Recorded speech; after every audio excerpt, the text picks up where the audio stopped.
For the first time since the Vietnam War, a US Navy aircraft is paying a visit to a Vietnamese port. The USS Carl Vinson's arrival dramatically underscores the growing strategic ties between the former foes at a time when China's regional influence is rising.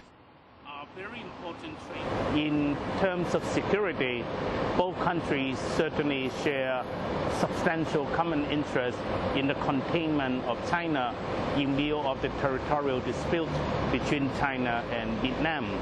However, it seems that Vietnam does not intend to become an ally of the United States.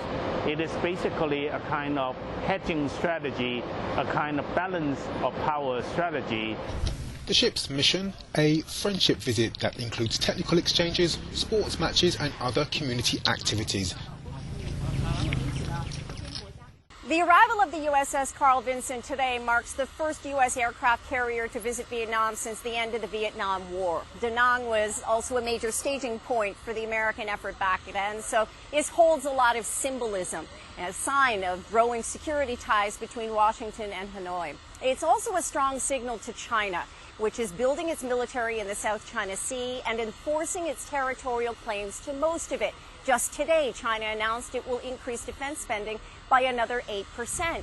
And that makes countries in the region, like Vietnam, quite nervous. So this U.S. presence is part of a Pentagon strategy to blunt that influence of China. And it's a pretty hefty reminder of U.S. presence. The USS Carl Vinson is 1,092 feet long, some 5,300 personnel on board, more than 70 aircraft, guided through the South China Sea by 2 destroyers and a guided missile cruiser. Now, commanders here say that the U.S. is not looking to make trouble with China. The U.S. has no claims in the South China Sea, but it's a matter of freedom of navigation and preserving international law, something China is accused of violating with its construction of militarized islands and an effective redrawing of the map.